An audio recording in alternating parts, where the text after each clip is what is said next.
damaa dëkk yi am fenn fu ñu yóbbu baru kooku mala yi sax ñoo ko tane su tawee nii day yàq ba alal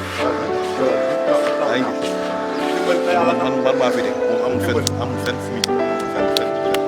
yoroo xaalis dara day xam ne lii risque la taw tey wala moom fii dafa ak dépense fii la man sama doom yi yëpp la war naa dañuy gis ay cas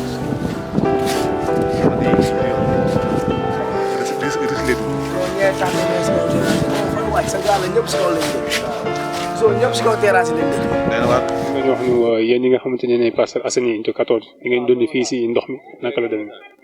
waaw unité 14 ou 15 Amdalaay 2 vraiment dañu sonn torop ndox mi daal jéggi na dayo xam nga ndox mi dafa doon loo xamante ne nii du population bi ñoo ko mën a régler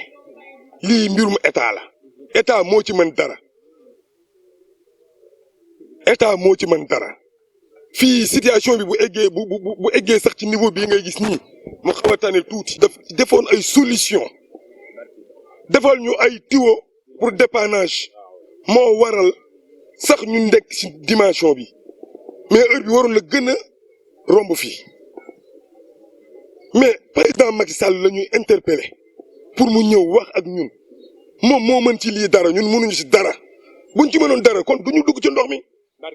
jën yi sax dañuy dugg ci ndox léeg-léeg ñu génn mbott yi dañuy dëkk ci ndox léeg-léeg ñu génn mais ñun ay nit lañu suñuy jabar suñuy doom ñëpp a ngi ci ndox mi amuñu ci solution moom moo ci mën dara lal yi douche yi lépp ngi ci biir ndox yi mais bu ndox mi ak douche yi ak lépp jaxasoo ñuy wax waxi corona mais kon lan léegi corona bi ñuy wax lan la lan mooy qu'est-ce que ça veut dire corona lan mooy corona lii moo raw coronavirus nañ ñëw déggante situation bi ngeen di interpellé ci fanaan si la ñuy yeewoo si la ñuy lekkee tamit nag bu dee Macky Sall feebar la ñuy dawal war na mun a gëstu ndox bii nii mu dimbali ñu si te yàlla tax waaw mu waxtaan ak meeru Kër Massar bi dafa gëstuwul si dara na Macky Sall wax ak moom lu ko mooy nag ñun jeunes yi loo xamante ne dañuy tooñ état wala ñuy def dara loo xam ne day metti état dañuy ñaan yàlla état mu gëstu ñu ñëw dimbali ñu si ndox bii sonn nañu père war na sëriñ. salaamaaleykum waaw maa ngi nuyu ñun li ñu bëgg mooy ay moto pompe électronique ak yëpp ñun soxla wuñ ko xam nga li ñu soxla Eiffage moto yu mu fi indi woon lañ soxla yooyu moo mën a évacuer suñu ndox mais du ay moto pompe yoo xam ne ay gasoil lay jël nga indi fi 20 butéelu gasoil ñu jël 10 yi def ci li des ñu def ko seen poos lii lekkukaay lañ koy def soxla wuñ moto pompe boo xam ne gasoil lay jël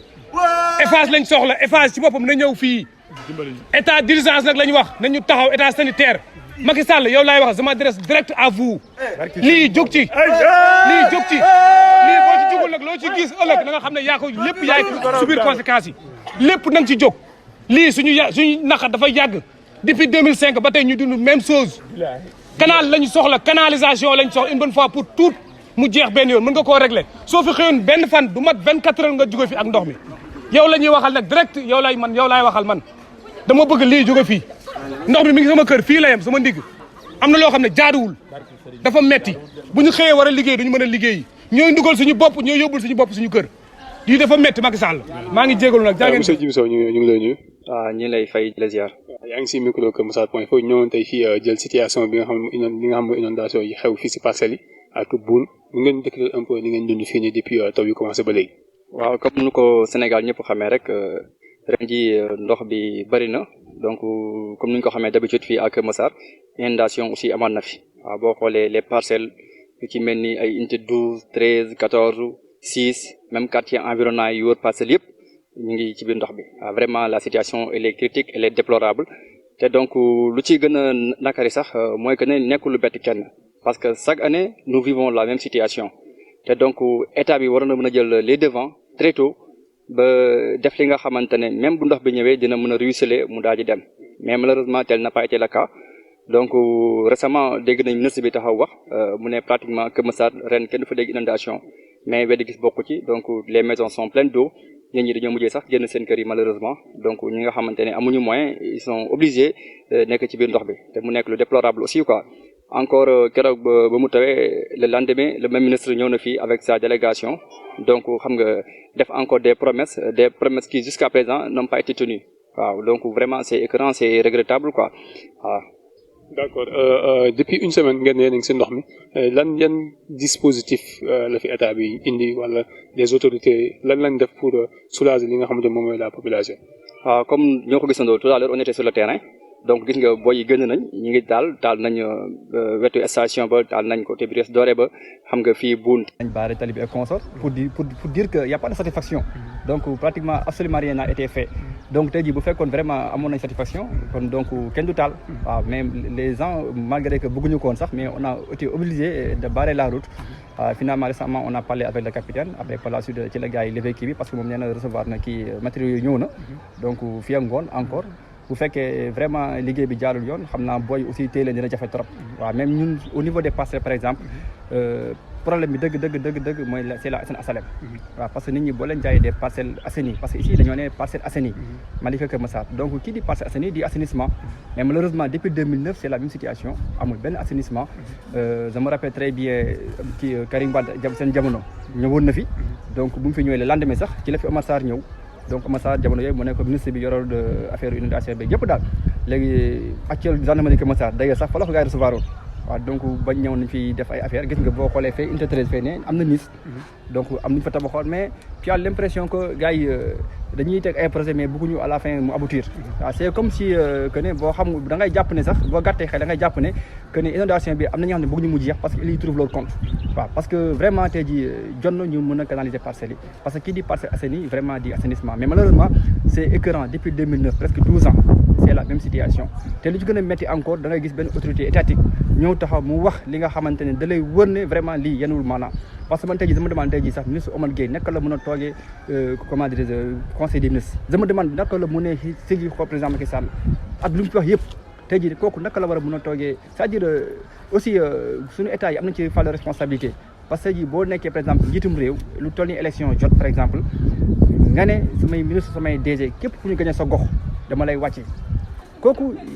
nit ñi boo leen dénkee responsabilité da leen war a évaluer sur la base de leurs compétences sur la base de leurs résultats maintenant bu fekkee nag ministre wala DG da nga koy fal mbala da nga koy évaluer ci sur la base politique kooku tey jii boo ko joxee benn direction mën na bañ a liggéey ku mu war a liggéeyee l'essentiel mooy tant que il a en conscience que tant que mi ngi entretenir sa base politique il va rester là moo tax la donne doit changer ñun tey jii dañoo bëgg vraiment préconiser ay solutions la solution mooy lan ñun duñ toog di cas sec mais dañuy proposer ay solutions la solution mooy lan mooy déjà képp ku ñuy dénk ndomba tànk ci kaw réew mi nga am ci yenn responsabilités yi vraiment dañoo war a teg benn kii critère ku bëgg nga postuler bu ko defee ñu jox la ko après nga am benn cahier de charge boo ko mënee remplir baax na boo ko mënul remplir ñu xool jox ko sa keneen daal.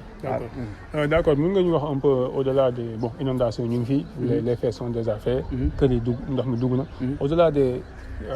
mesures d'urgence. pour évacuer les eaux. yan mesures ngeen di xaar ci état bi pour que li nga xamante ne les parcelles ñu ngi koy dund boobu léegi mu dañ fi carrément. xam nga tey jii nii kenn dootu wax mesure d'urgence waaw parce que mesure d'urgence moom parce que tey jii nii ñii gën nañ seen kër donc ñi ngi dëkk kon donc nekkatu mesure d'urgence waaw parce que mesure d'urgence moom lu jàmp la ñaan urgence mais là moom mënu ta wax mesure d'urgence quoi waaw maintenant ñu lu ñuy xaar ci état bi dëgg mooy que d'abord mu teg les hommes qu'il faut à la place qu'il faut c'est ça le premier problème